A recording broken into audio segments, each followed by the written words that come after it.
탄자니아 에아시 호수 레이크 에아시의 언덕 뒤로 해가 사라지면 세상에서 극소수의 사람들만이 여전히 알고 있는 생존 게임이 시작됩니다.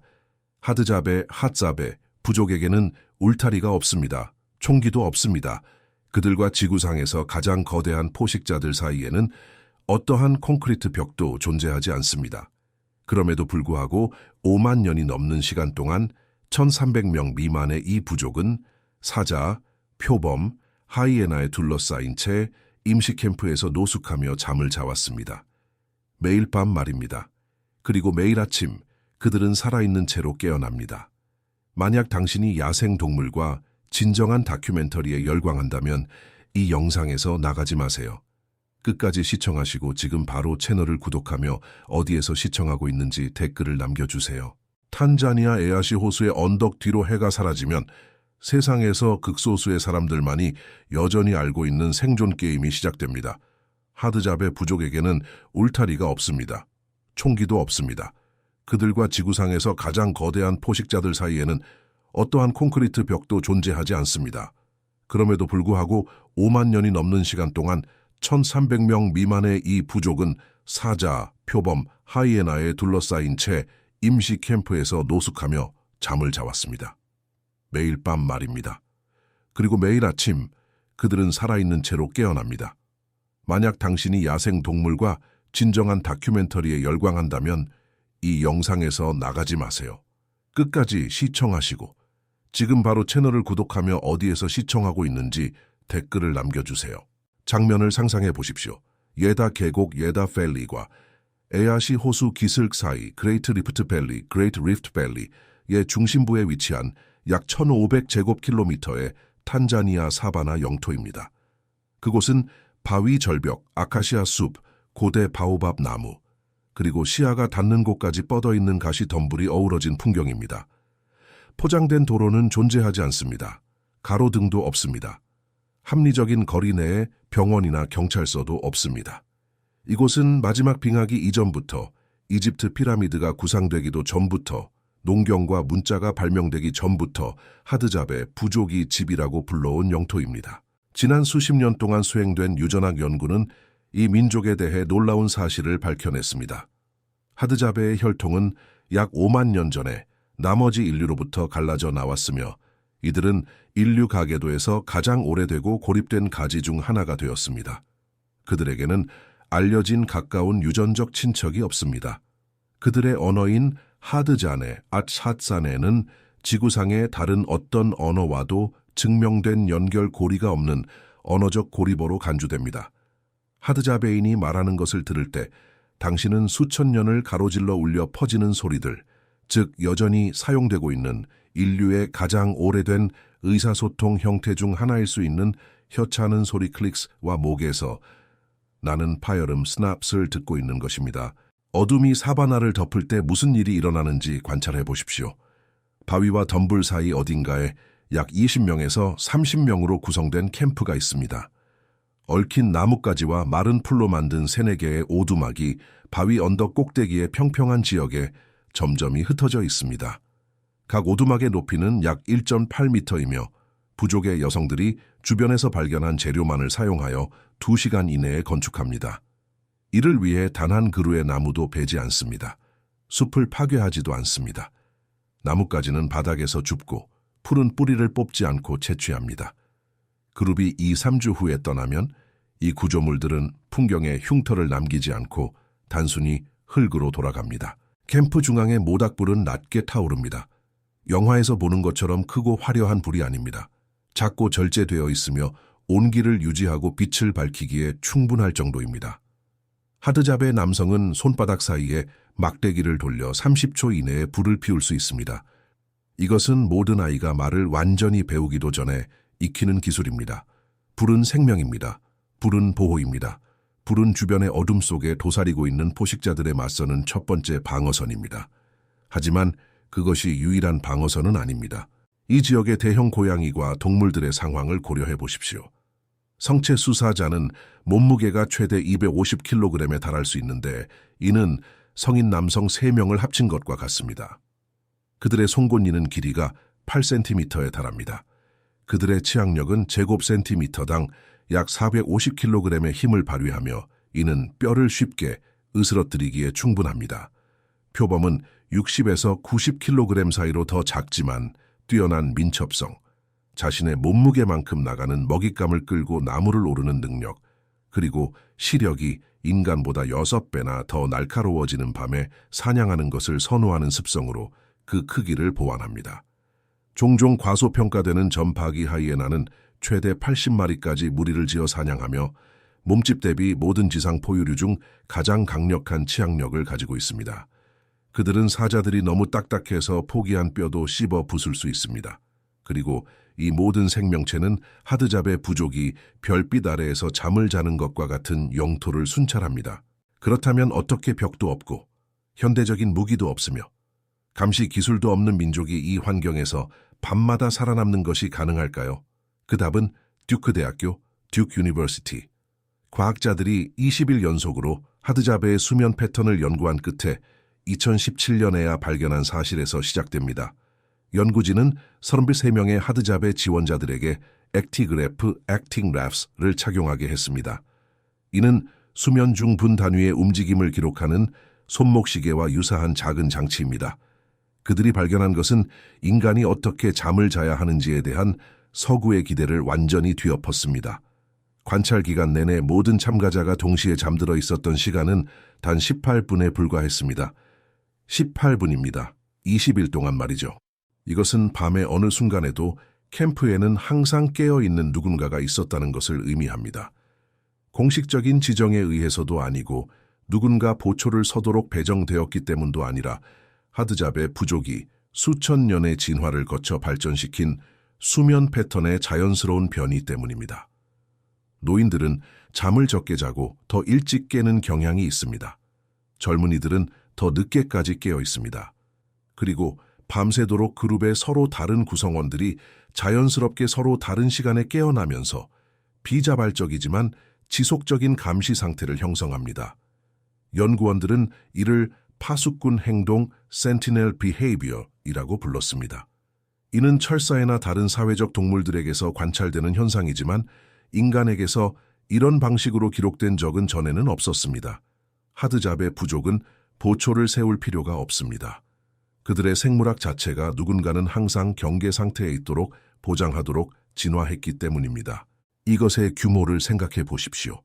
5만 년의 자연 선택이 이 인구의 수면 패턴을 형성하여 군대식 규율이나 근무 교대 없이도 유기적인 감시 시스템을 만들어냈습니다.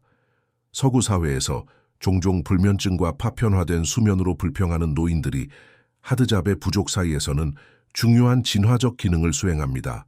그들은 대부분의 젊은 성인들이 여전히 깊이 잠들어 있는 새벽 시간의 자연적인 파수꾼입니다.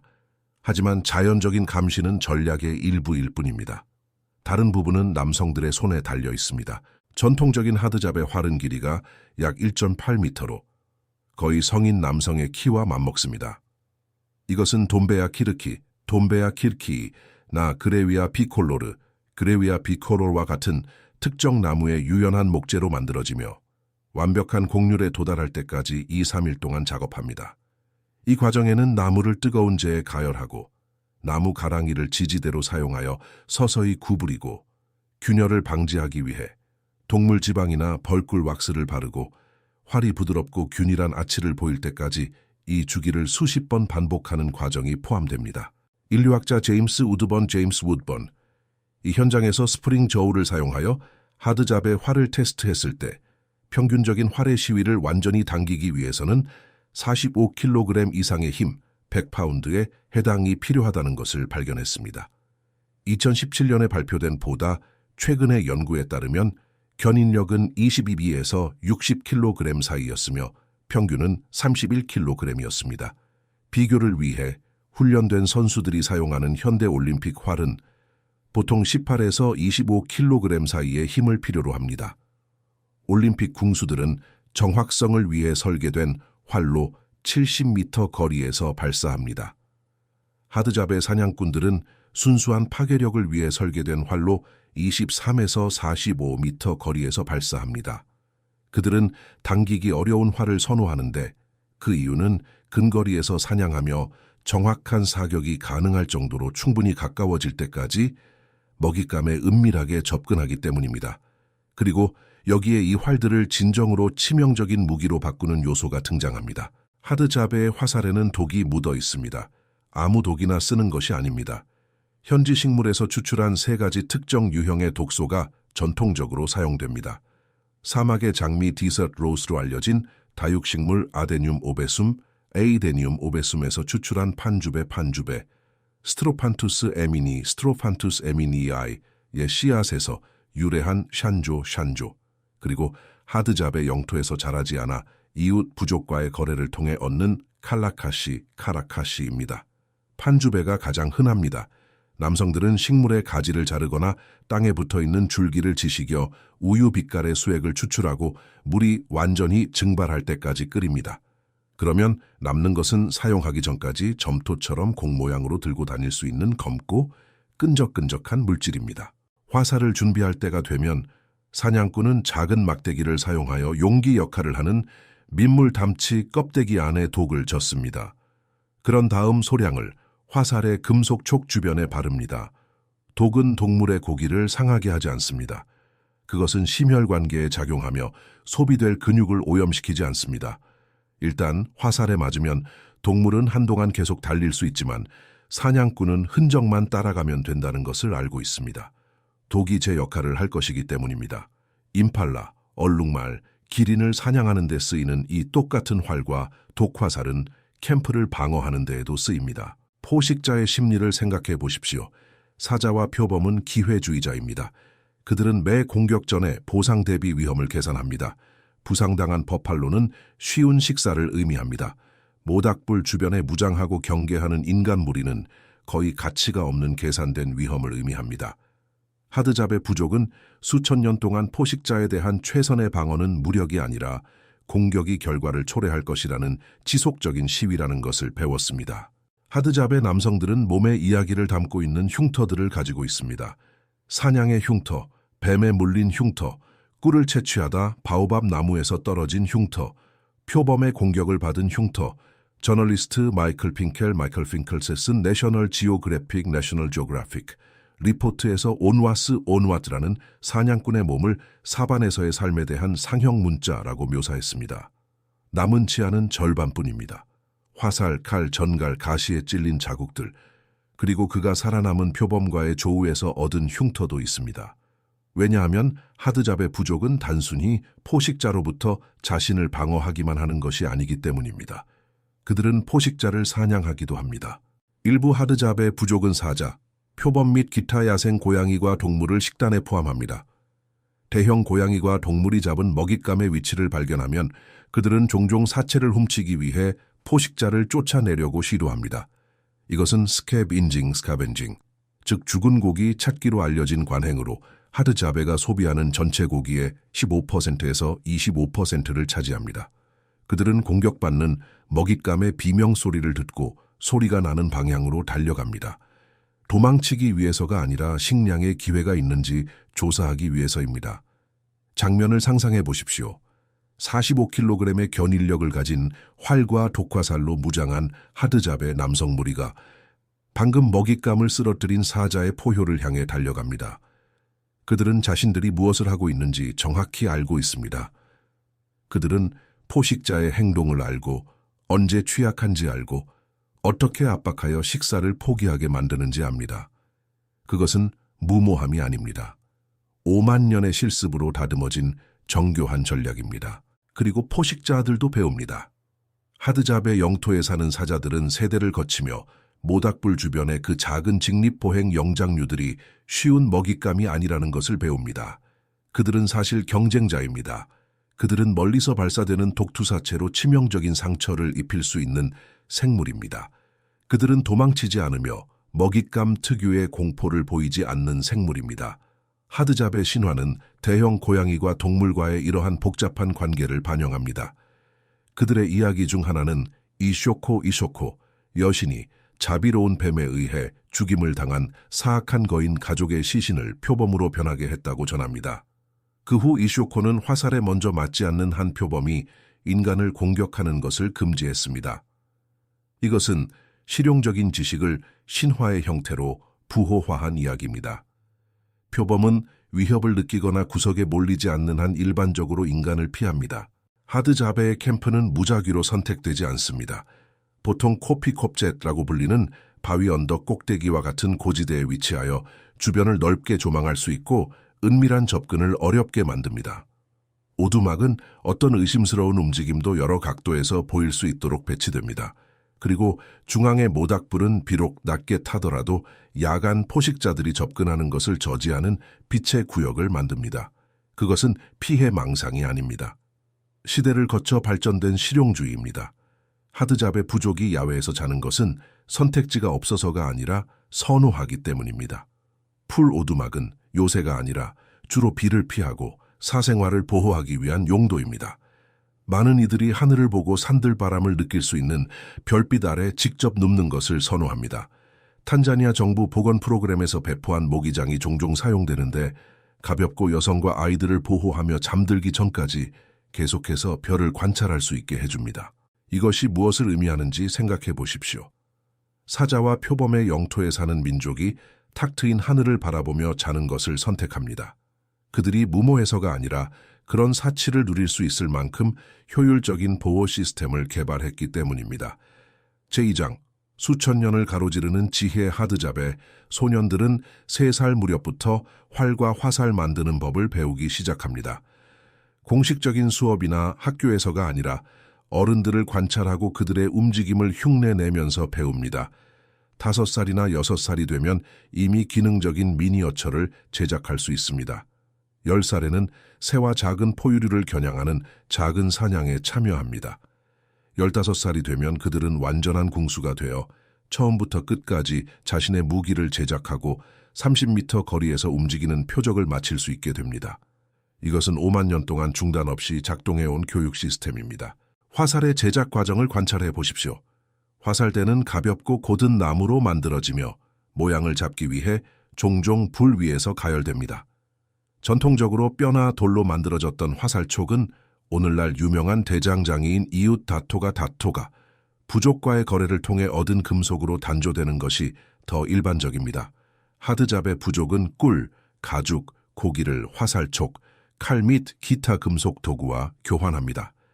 이것은 두 부족 사이의 역사적 긴장에도 불구하고 세대 동안 존재해온 공생관계입니다. 활시위는 전통적으로 일런드, 버팔로 또는 얼룩말의 목인대나 기린의 힘줄로 만들어졌습니다. 오늘날에는 상업을 통해 얻은 나일론 줄이 더 오래가고 교체하기 쉽기 때문에 더 흔합니다. 하드잡의 부족은 모든 외부 영향을 거부하는 향수 어린 순수주의자가 아닙니다. 그들은 변화할 필요가 없는 것은 유지하면서 더 잘 작동하는 것을 채택하는 실용주의자들입니다. 전형적인 활은 교체하기 전까지 몇 달 동안 지속됩니다.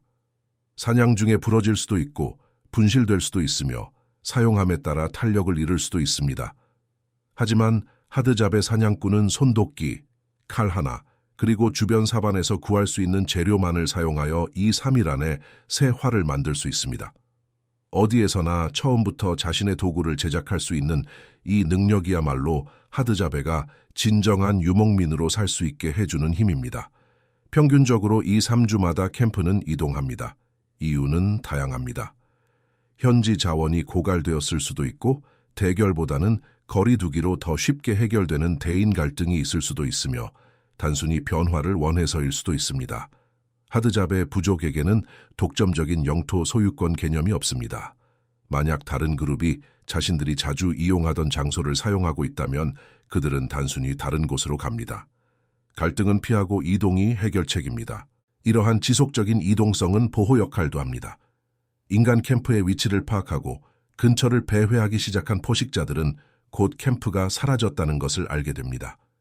이용할 수 있는 예측 가능한 패턴이 없습니다. 연구할 수 있는 일상도 없습니다.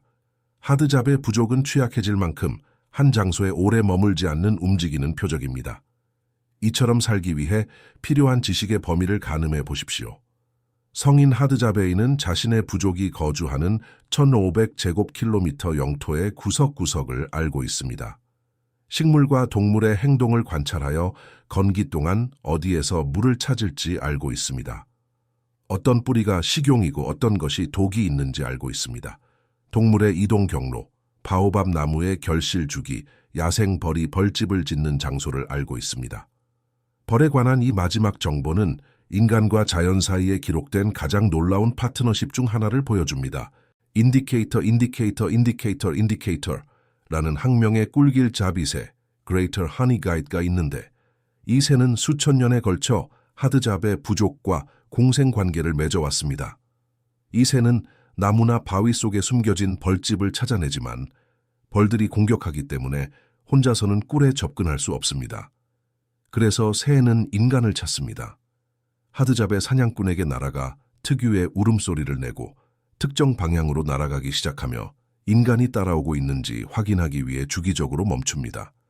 사냥꾼은 메시지를 이해했다는 것을 확인해주는 특정한 휘파람 소리로 응답합니다. 새는 벌집까지 계속 안내합니다. 인간은 연기를 사용하여 벌을 진정시키고 손도끼로 벌집을 열어 꿀을 채취하고 새가 먹을 수 있도록 밀랍 조각을 남겨둡니다. 양측 모두 이익을 얻습니다. 이 파트너십은 아주 오래전부터 지속되어 하드잡의 부족은 꿀길 자비새와 소통하기 위한 특정한 휘파람 어휘를 발전시켰습니다. 이것은 인류의 다른 어떤 가축화나 동물과의 파트너십보다 훨씬 이전인 수만 년 전부터 존재했을 가능성이 큰 종간 협력입니다.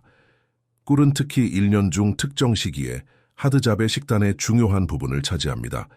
남성들은 줄기 구멍에 숨겨진 벌집에 도달하기 위해 안전 장비 없이 최대 20m 높이의 바오밥 나무를 기어오릅니다.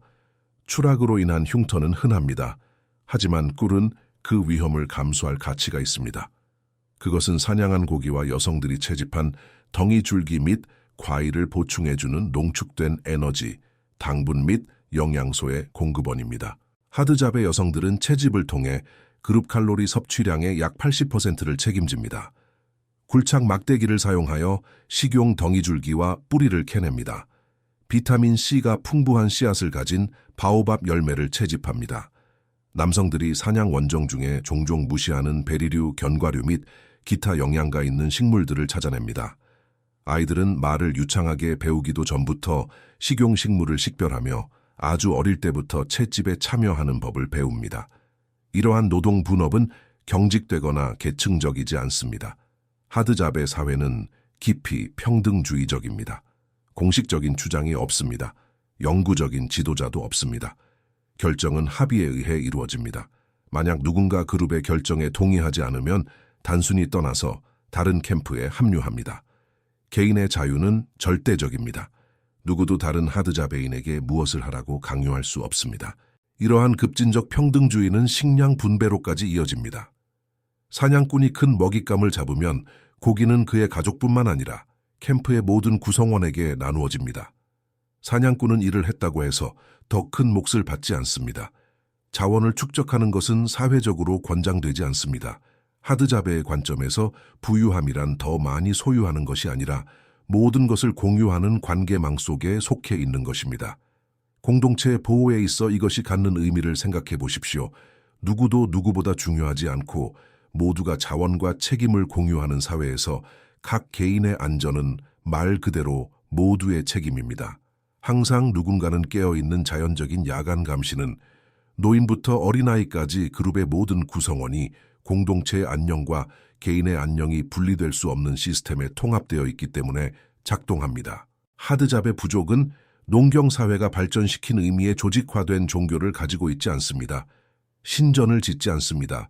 사제를 두지 않습니다. 고정된 달력에 맞춘 정교한 의식을 거행하지 않습니다. 하지만 사회생활의 중요한 측면을 규제하는 제한된 행동과 지식의 범주인 에페메 개념을 중심으로 한 풍부한 금기와 영적 관행을 가지고 있습니다. 예를 들어 특정 고기는 에페메이며 여성과 아이들로부터 떨어진 특정 장소에서 입문한 남성들만이 소비할 수 있습니다.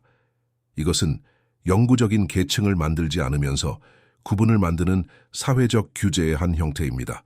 모든 남성은 결국 입문자가 됩니다. 에페메 지식은 세대를 통해 공유됩니다.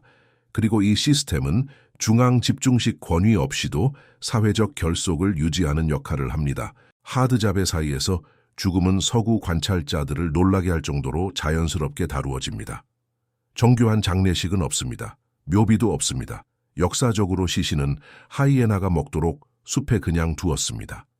이는 비하하는 것이 아니라 적절한 자연의 순환으로 돌아가는 것으로 간주되었습니다. 오늘날 대부분의 하드자베이는 죽은 자를 얕은 구덩이에 묻고 마른 나뭇가지 몇 개로 덮은 뒤 계속 나아갑니다. 장소나 물건에 대한 감상적인 집착은 없습니다. 물질적인 기억의 축적도 없습니다. 조상을 위한 성소도 없습니다. 중요한 것은 현재의 관계, 살아있는 그룹, 당면한 필요입니다. 이것은 농경 및 산업사회를 특징짓는 축적 정신과는 근본적으로 다른 삶의 철학입니다. 이와 똑같은 철학이 포식자와의 관계에도 적용됩니다. 하드잡의 부족은 사자나 표범을 증오하지 않습니다. 그들을 박멸해야 할 적으로 보지 않습니다. 그들은 단지 같은 영토의 다른 거주자이자 자원을 두고 경쟁하는 경쟁자이며 존중받아야 하지만 마비될 정도의 공포를 줄 대상은 아닌 생물일 뿐입니다. 어느 쪽도 완전한 지배를 추구하지 않기에 공존이 가능합니다. 지난 100년 동안 하드잡의 부족은 전통 영토의 약 90%를 잃었습니다. 농부, 목축업자, 개인 사냥 보존 지구 및 정부 프로젝트가 끊임없이 그들의 땅을 침범했습니다.